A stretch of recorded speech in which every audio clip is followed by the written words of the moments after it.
Every morning, when I stepped outside to collect the mail, I was greeted with the same depressing sight: a shattered post, twisted metal, and scattered letters all over my yard. My mailbox had once stood tall and ordinary, but now it looked like a punching bag that had been through 10 rounds with a heavyweight champion. And the worst part, this wasn't some random act of the vandalism. It was my neighbor, our HOA president, Karen. Karen had a vendetta against me for reasons I never fully understood. Maybe it was because I refused to plant the approved flowers she demanded in my front yard. Maybe it was because I once voted against one of her absurd HOA rules. Whatever the reason, she had decided to take it out on my poor mailbox. At first, I thought it was an accident. I mean, who runs over a mailbox repeatedly with their SUV? But after the third time in just 2 months, the smirk on her face when she drove past told me everything I needed to know. This was intentional.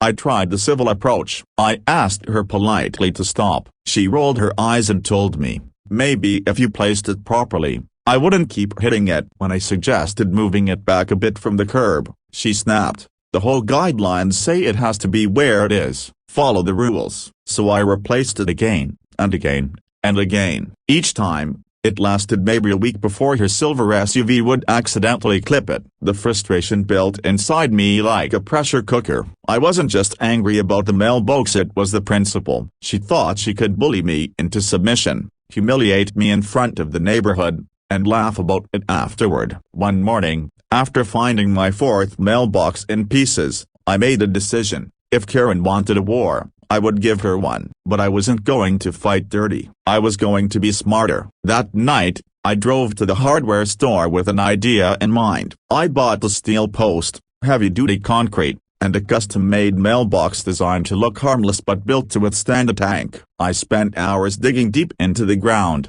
pouring in the concrete, and reinforcing the steel post. By the time I was done, my new mailbox stood tall, ordinary enough on the outside, but practically indestructible. To the untrained eye, it looked like any other mailbox on the street. But I knew it was a fortress. The very next morning, fate delivered the moment I had been waiting for. I was sipping coffee on my porch when I heard the familiar rev of Karen's SUV. She came barreling down the road, swerving ever so slightly toward my mailbox. I clenched my jaw, bracing for the impact, and then a bam. But this time, the sound was different. Not the crunch of wood and metal giving way, but the sickening crack of fiberglass and steel folding under resistance. Her SUV jolted violently, the front bumper half detached, a headlight shattered. Karen slammed on the brakes, jumped out, and stared at the carnage in disbelief. My mailbox stood there, perfectly upright, without so much as a scratch. I couldn't help it.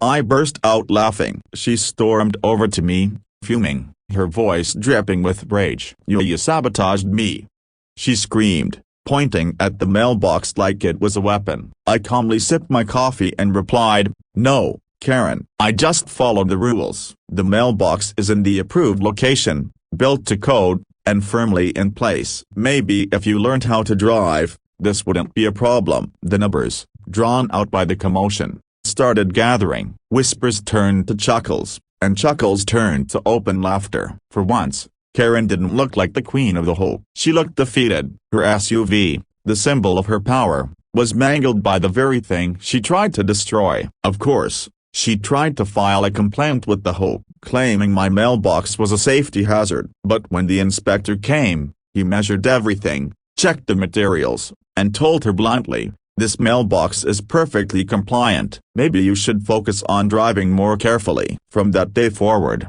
Karen never so much as glanced at my mailbox again. She drove by with her head down, avoiding eye contact with me, while the rest of the neighborhood gave me nods of approval and sly smiles. I had become the quiet hero of our street, the one who stood up to the bully and won. But the victory wasn't just about a mailbox. It was about sending a message. Sometimes, the best revenge isn't loud or violent, it's smart, calculated, and undeniable. You don't have to stoop to a bully's level. You just have to outthink them. And every time I walk past that steel-reinforced mailbox, still standing strong and unbroken, I smile. It's more than just a box for letters. It's a reminder that resilience and patience will always outlast arrogance and cruelty.